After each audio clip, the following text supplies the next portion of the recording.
capability, all the skill that you need to step into victory. Yeah, you're going to have to fight. Yeah, you're going to have to scrape. Remember, contentment is not the same as complacency. You're going to have to actually walk into some of this stuff. You're going to have to walk into these things. But listen, I don't care how big the giants are. I love Caleb's heart. I love Caleb's faith. He's like, man, no matter how big they are, no matter how big the giants are, if God gave me the land, then I believe he'll give me the victory.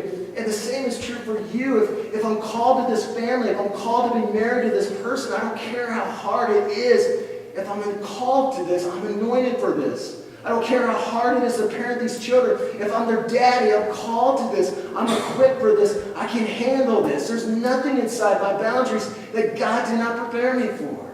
I can't lose when I'm walking in my boundaries, walking in my purpose. It's impossible. And again, it doesn't mean there's not enemies. It doesn't mean I don't fight. It doesn't mean I won't bleed. It doesn't mean I won't get hurt. It doesn't mean there's not going to be setbacks. But listen, God's not going to set something in front of you. He's not going to set a challenge in front of you with not also first setting inside you all the preparation, all the skill, all the things that you need to ultimately step into the victory in that place. In fact, I put them in notes this way, and some of you need to understand this, you need to declare this over your life, is that you are supernaturally equipped to overcome the opposition in your God-given calling. You are. God supernaturally equipped you to take the land, to take the places that He's outlined for you. And again, your race isn't going to be the same as somebody else's. Your boundary lines, what God's drawn up for you, the life you're going to live, isn't going to look like somebody else's. The ministry God has for you isn't going to look like everyone else's.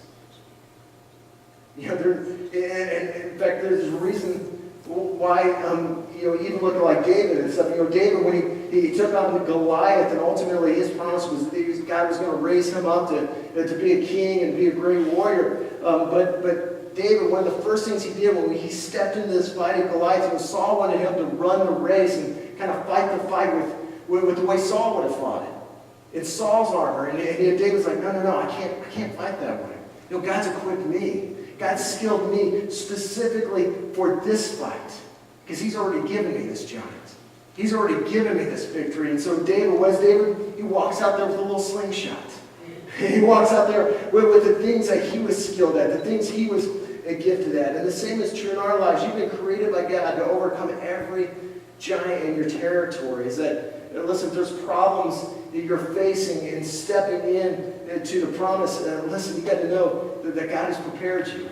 He's given you what you need. That the promise is already there. Listen, if you'll just walk within my boundary lines, you'll learn to have gratitude and rooted in a divine contentment with the blessings I've already poured into your life. I'm telling you, you're going to find the miraculous. You're going to find breakthrough in this new year. You're going to find something different and truly a new year that doesn't just simply look like last year. But again, it starts with understanding and seizing hold of that. When God wants to bless you, you got to be able to have the perspective to understand it's not on the other side of the boundary lines. It's always inside the boundary lines He's drawn. I want to pray for you.